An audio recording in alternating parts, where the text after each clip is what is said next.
This week in On the Go, we're on the fast track to one of the fastest growing regions in Tampa Bay with Pasco County Transportation Director Kurt Scheible. I look back to 5 years ago, approximately when I started, and it's been I could not have foreseen that we were growing this fast. Hello and welcome to On the Go, the T-Barta podcast, where we talk all things related to transit and transportation. I'm your host, T-Barta Communications Director Chris Jadek, and today we are looking north to one of Tampa Bay's fastest growing regions, Pasco County. Our guest is Kurt Scheible, Pasco County's Director of Public Transportation. Kurt, you have a busy schedule. Thanks for working us in today. It's great to be here today, Chris. Before we talk about what's happening in Pasco, I would like to share some information on your background. As Director of Public Transportation, Kurt leads strategy, operations, budgeting, and team performance for Pasco County Public Transit. His career includes work as operations manager at Alamo Area Council of Governments in Texas, general manager at First Transit City Bus in Davenport, Iowa, and assistant general manager for transit in Abilene, Texas. He also served in the United States Air Force as a pilot for more than 20 years. Kurt, that is a long and experienced career. So what brought you to Pasco County? It started with, as I used to work with the previous director who was here back when I was at Davenport. And he called me up one day and said, "Hey, Kurt, I need to help me out with some grants." So I came here, and he actually was accepted a job up north about a month later. And then next thing you know, I'm in charge. So after being in the Air Force for so long, what attracted you to the public transit field? Well, it started with my wife. She goes, "I need you to get out of the house because you're driving me crazy and you need to go find a job after I retire." I didn't say that out loud, did I? But mostly it's, I wanted to be I've been serving the community for all my life and 20 years in the military. And I wanted to do something that was fun and outdoorsy. And it started with as a bus driver. I started a bus driver with Abilene, City Lincoln Abilene. And then from there, they promoted me to the safety and training officer. And I did that for a while. And then I got an opportunity to be the assistant manager. And then the opportunity opened up as the director up at Davenport. So it just kind of one thing led to the other. And then I've been out working in transit, about 8.5, 9 years almost now. Really been enjoying that. Very good. Well, we're happy to have you here in Pasco County. Let's turn now to Pasco County's current development. You are booming, no question about that. And that brings on new opportunity, but also new challenges. So tell us what's happening in Pasco right now and what type of growth you see in the coming years. Well, I just got out of a briefing that we're having record number of housing permits in Pasco County. And if you didn't know, we also have industries coming into the area. And I don't know for sure when they're actually going to start building here, but I heard that the Moffitt Cancer Center is coming into the area too. This is going to bring a lot of jobs, people, and different opportunities for the citizens of Pasco County to grow into various opportunities that they may have. So it's really tough right now to be able to predict, get your crystal ball out and look what's going to happen 5 years from now. Because I look back from 5 years ago, approximately when I started, and it's been I could not have foreseen that we've been growing this fast. We are in the middle of projecting out and starting a plan on how we are going to grow. So we're hiring a contractor to look at what is out there, get the stakeholders, the citizens, the elected officials, the business leaders, and say, where do they like transit, and bring that all together and see where we go. Right now, I can see that 19 and 54 corridors are going to be hugely popular. And if you look at 52 and what they got on the horizon, 52 is like 54, 10, 15 years ago. Small 2-lane road. Now 54 is 6 lanes and maybe going bigger. 52 is 2 lanes, already projected to go to 4 lanes. So how that's going to affect the county is, you do your best to look, like I said, in the crystal ball and you move forward. But the transportation and transit opportunities are limitless. Yeah, and that leads me to the next question. Getting from one place to the other is a critical part of any community's quality of life. So can you tell us a little bit about PCPT, Pasco County Public Transit? How big are you, ridership, service, things like that? Well, we're one of the few places around the nation that we're actually having a growth in our fixed route service. It's been pretty steady. Unfortunately, COVID had a big effect on that. But if you were to look at some of the projections and doing some forecasting for pre-COVID numbers, our growth is a steady 2 to 3% every year. And that's not counting our paratransit side or demand response side. We look to hit 1 million, we were projected to hit over 1 million riders last year alone. And of course, COVID had a big effect on that. We're continuing to grow, but right now we have 12 routes, including our brand new Route 20 that we opened up last October. We have 26 buses peak service. I had to think for a second there for the new 20 route. And we're just continually growing. I can see more service now, eventually a 52 route going up and down 52. I can see some routes moving on the east side, moving into from maybe not so much a fixed route, but into a micro transit areas up in the north and south on the east side of the county, i.e. north of Dade City and south of Zephyr Hills. I can see us getting more and more of a grid-like system on the west side and the south side of the county, because as you know, Tampa Bay is growing north into us. And the other part of it is that most people don't understand is that Spring Hill is growing south into us. How am I going to connect all those areas together and form a great way for the citizens to move from one place to another and be able to overcome their transportation barriers to live their lives? You mentioned the COVID-19 pandemic. No question, that was a challenge for all of us. Transit agencies such as yours included. Not everyone could work at home. And for essential service such as PCPT, keeping those buses rolling to those who needed transportation in the midst of the pandemic was not easy to manage. How did you get through it? And where are you now related to the pandemic issues? Well, the biggest thing I would say that we got through it is we put in a lot of cleaning procedures on the buses. We hired a complete crew that every night they sanitize the buses. And that crew is still out there working. The other part of it I felt was very important was bringing the drivers in as part of the team. We held weekly meetings with the drivers on whatever issues was going on at the time. Because at the very beginning, as you will know, there's a lot of information out there that was contradictory. One person was saying something, one other person was saying something. And all of these are in leadership positions of the United States, CDC, various other stuff, various other agencies around the country. And so what we instituted is a meeting every week where we sit up and said, this is what we know. This is what we don't know. And then really try to tell the drivers that you have to protect yourselves. And we're given tools to help protect themselves, to include as camp hand washing machines. Basically, it's a big bag with a faucet that you can wash your hands on to help them out. They provided gloves, we provided masks and hand sanitizer. The local community was very helpful in providing hand sanitizer that we can use. Very just moving forward with a team effort to try and combat it. And sometimes you didn't know what was going on and things changed. Just helping the team move forward is what it was. And just being transparent. That's the best way to put it. Communication and transparency. And that's what we went forward with. And that was what we looked at. Where we are right now is we're unfortunately, as unintended consequences, is that we are experiencing a little bit of a driver shortage.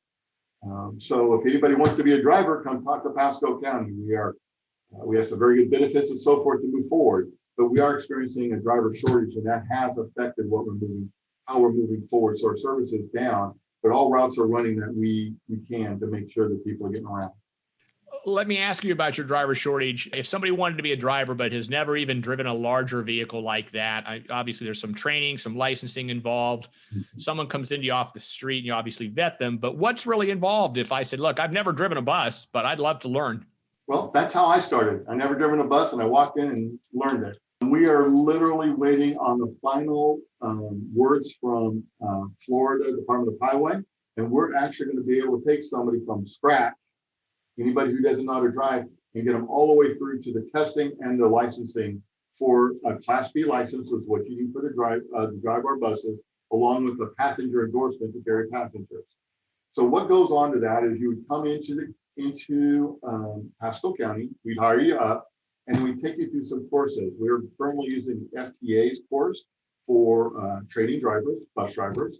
It's put out by the Transportation Safety Institute, which is funded a federal government agency that has a really good program on how to develop a good bus driver. It covers everything from emergency procedures to customer interactions to other various things that go to customer securement, how to deal with troubled customers that are grouchy, and various other incidents that could occur.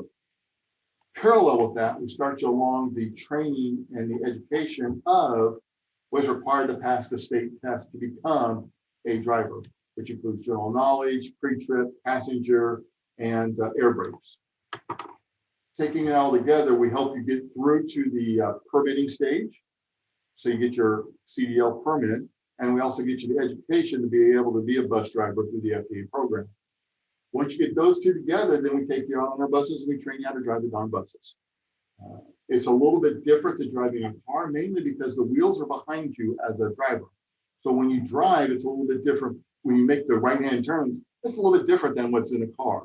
Even with an over-the-road type of driver, because their wheels are still in front of them, the front wheels where they're steering. So there's a little bit of technique to it, a little bit nuances that can throw you off. After that's all said and done, and we get you to a point where we feel you're ready to go, we'll take you out, we'll give you the test, and then we'll give you all the forms. You go down, pay your fee for the driver's license, and you'll get your CDL endorsement. The only other thing is you do have to take a physical for your CDL that we will set you up for that also. And how long does that process generally take? It sounds like there's a lot there, but how long before I start working for you am I probably going to be out on a route? About a month and a half to 2 months. We're still working on some of the nuances on that, and it's also dependent on how quickly you get your testing done. And there's a lot of dependencies on, we want to give you enough time to be able to get the testing done, but we're not going to, we can't give you a year to do it, but we'll work with you on that and help you with one-on-one tutoring and things like that to help you get through the state testing and also to help you get through the drive test also.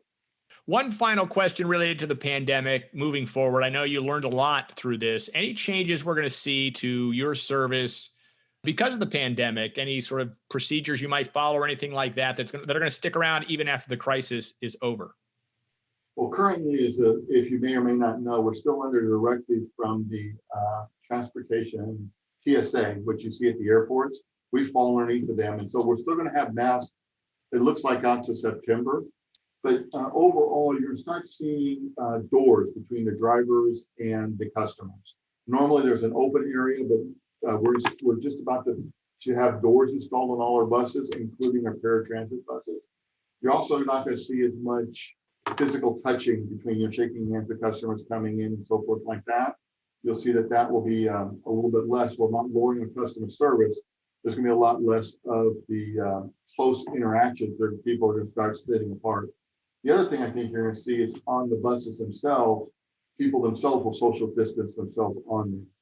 And that will make it difficult when you have a full bus, but you will see people doing that. And I think you're just going to see more usage of the hand sanitizer on our buses. And that's the biggest thing I've seen so far is the amount of hand sanitizer that we have on the buses moving forward.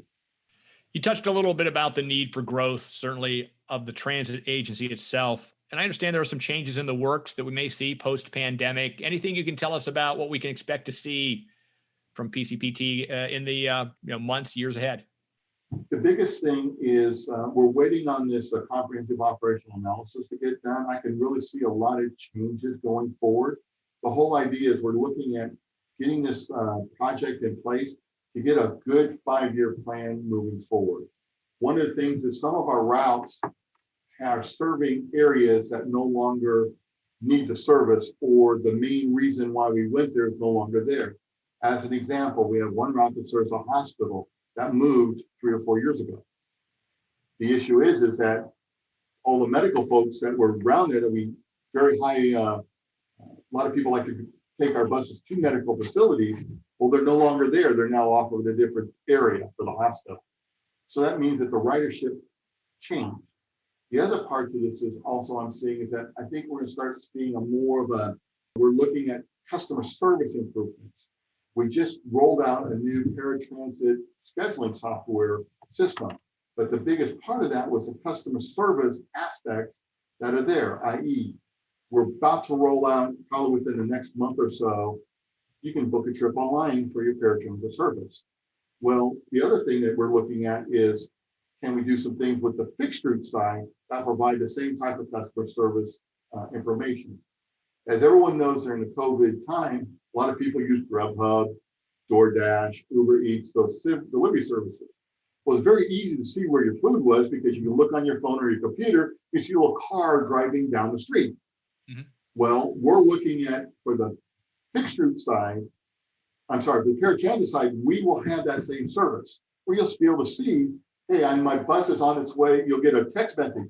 Hey, Kurt is in vehicle 135. He's 10 minutes away. He'll be there soon. Click here if you want to see where he's at. And you go click it, and then a real-time map will show up, and you'll see the bus, little bus pin moving down the road coming towards you. Well, we'll also be able to do that with the fixed route side. That is in procurement right now. We don't know when it's actually going to hit the street, but that is going to be part of what's going on. You'll be able to see where all the buses are, and you will be able to actually set up, as part of the thing, a way that if you know it takes you 10 minutes to get to from your house out the front door to the bus stop, you'll be able to set yourself up a reminder in there that when the bus gets that far away, you'll say, hey, look, your bus is on its way. You need to go start walking towards it, and it can walk out and get to the bus. So now you don't have to stand on the road so much waiting for a bus. You know exactly when it's going to be there, and you'll be able to time your trip better. That makes a lot of sense. I got to tell you, that seems like it's a real level of convenience that riders are going to enjoy having. So congratulations on putting that in place. Look forward to seeing that in the future to come. Compared to other regions around the country, Tampa Bay is more committed to travel by car, and too often in single occupancy vehicles, than other regions that rely more on mass transit. But of course, we can only widen highways so much. Given that Pasco County is rapidly growing, do you see public transit getting greater attention, greater focus as a means to help a growing population living in a confined area? Yes, I do see public transportation on that. Part of the study that I've been mentioning a couple of times is, when do we want to start doing Pasco County doing express bus service down south? There would be a lot of coordination with that, and some of the industries coming in is going to want express bus service from Pasco County to the airport, as an example, or express bus service connecting the PSTA and our partners down in Pinellas or Harvard or down in Hillsborough, and including our partners up north in Hernando at the bus.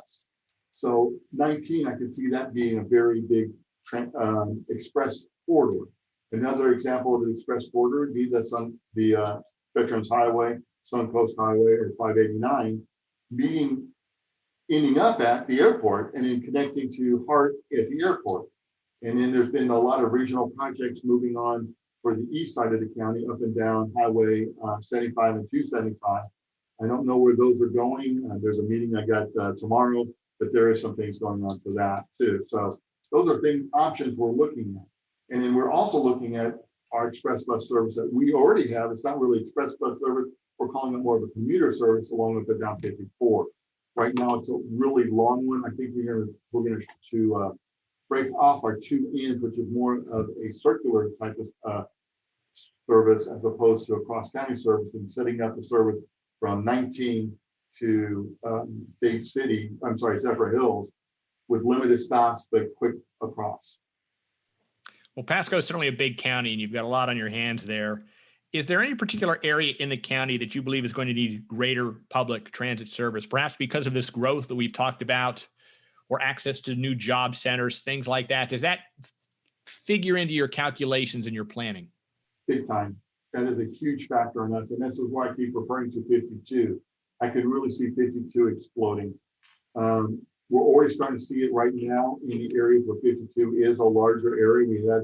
Since I've been here, we've added service along that route, and it's been very successful. Our Moon Lake Route 16 is very successfully up and down 52 and the Moon Lake area. Shady Hills, I think, is in the same areas, about like the next street, next major street up and down Denton, Peace Avenue, where I could see that start to go and become more popular. And more of our citizens will be using that, especially as COVID goes, more people get vaccinated and the COVID becomes less of a concern. It's more of a day-to-day routine that you have to do. Those are the two big areas I can see really happening. I can also see some areas, even on the developed areas over on this side, as more and more jobs become available, high-paying jobs. We can start thinking of some of those transit choice riders, the ones who choose to ride because they don't want to sit in traffic all day long and want somebody else to ride. And so that's what we're looking at, is a higher class of a bus, more comfortable seats, things like that.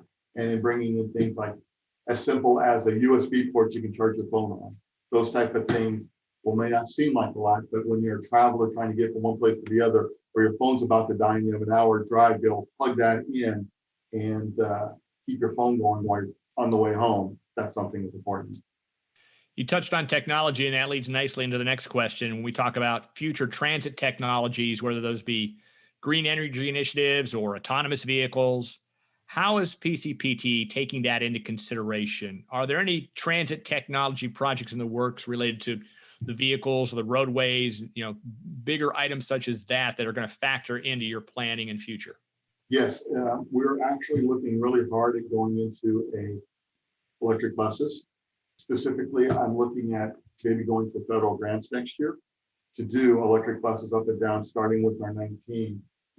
Our 19 route. The other one that I'm looking at is, we're about to build a new parking lot for our buses. Well, can we cover it with solar panels? So now I've got green buses with solar panels charging them. So I'm not making a coal-powered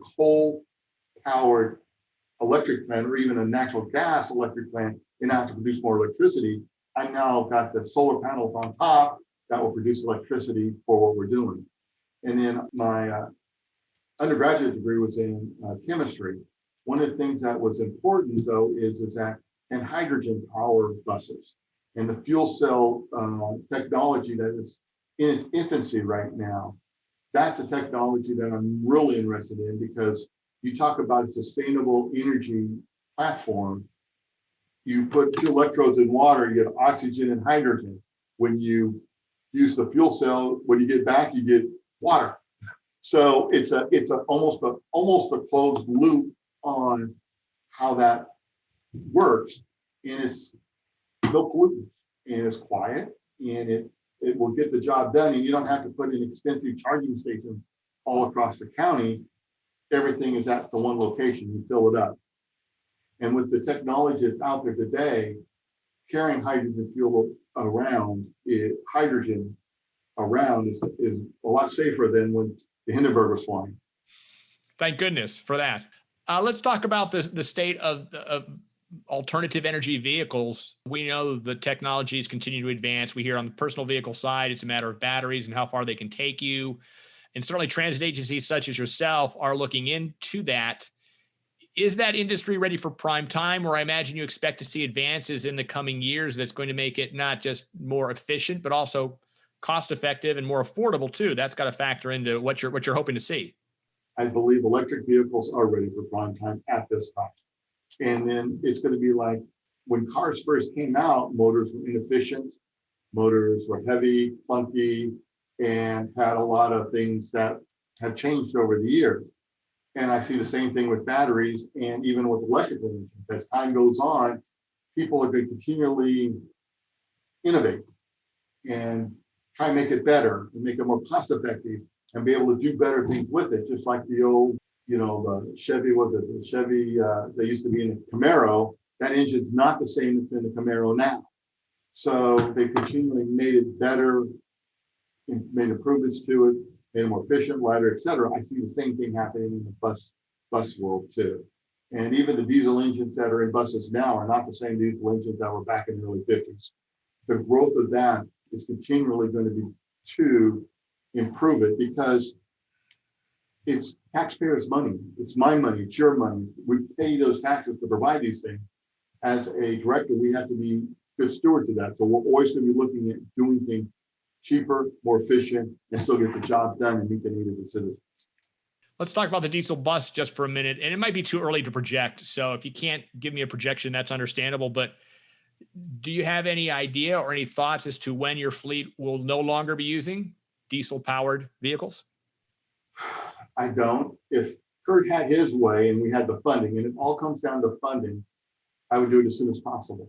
Just because electric vehicles, I think, is the wave of the future. The maintenance and just the fatigue on both the drivers and the customers that are driving it, it's a lot better. It's, as you know, when you fly in an aircraft, the constant vibration of the aircraft makes you tired.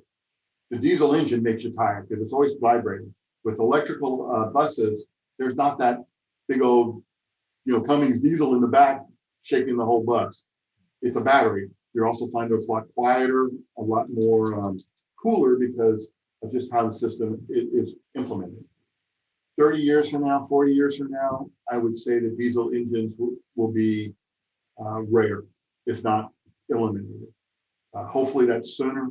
I know I'm going to be slowly working towards that as I move forward here at Pasco County, is slowly get the pilot project or the baseline of it and then grow from that baseline. You talked a little bit about regionalism, connecting to the airport and other places. Of course, T-BARTA is working with Pasco County, as we do with all our partner counties, in trying to bring added regional transit service to Tampa Bay. How important is it for Pasco to have transportation connections to your surrounding counties, including Hernando, Hillsborough, Pinellas? Extremely important. Extremely important. Believe it or not, 127,000 people plus leave Pasco County to work somewhere else. Another 54,000 commute within Pasco County, and about 30,000 come into Pasco to work. I actually see that number changing as time goes on. I don't mean to degrade, but the fact is it's cheaper to live in Pasco. You get more of a house, bigger house than what you do in other counties around us. I'm mostly talking in the Tampa Bay area and the St. Pete area. We just have less cost. I mean, our taxes, I believe, are less. And so more people are coming up here, and I can really see that happening. And that's evidenced in the number of housing permits we get. They're off the charts. We did brief on that a lot, how much housing, and people are buying houses off before the house is even built, they're buying a house. And we're also getting a lot of people moving from up north, they're moving into warmer climes. Pasco County is one of those places they're going against the growth. Connecting with the jobs that are still down in Tampa Bay, Pasco County, the entertainment places down there, the medical centers, the various things that are in there, that is going to be key, and vice versa, connecting back into what we have up here. I think that is going to be driving transportation for a while. As you all know, you ever been to New York City, it's better just to take the subway or the bus and walk where you need to go, trying to drive your car and finding a place to park. Eventually, that I can see that coming into this area where you probably don't want to drive as much. You want to take the bus, and providing a good quality bus service, a reliable bus service, that's going to be key in driving a lot of things that Pasco County does for a while. Well, Kurt, our time is winding down here. I'm going to offer one final question to you here and put on your future vision cap, if you could.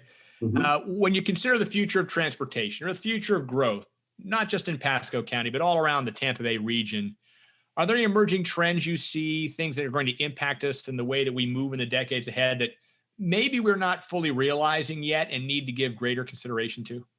I think the advent of better batteries and the ability to have electric cars to be able to do things, I think that is the one thing that's going to affect all across the region, I think in the nation.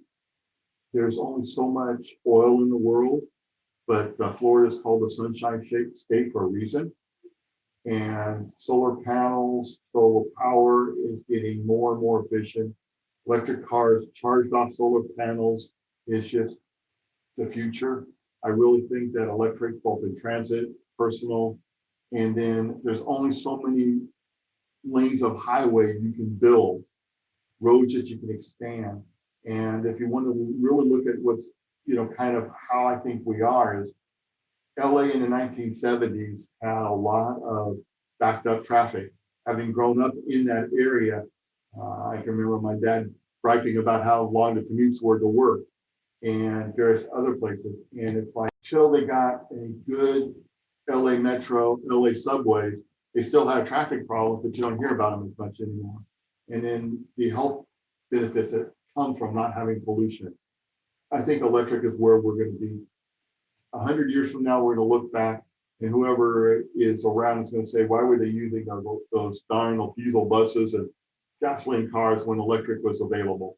And I think that's what's going to happen. And eventually, I think we're going to have almost like a George Jetson type of air type of vehicles that we'll be able to use. It's all electric driven. Well, it's a challenging future, but it's also very exciting too. So we look forward to what you guys can bring. So I appreciate you spending some time with us today. Thanks for talking about the future of transportation and growth in Pasco County, both past, present, and future. And that will wrap it up for today. I am Chris Jadek, and you've been listening to On the Go, the podcast from the Tampa Bay Area Regional Transit Authority.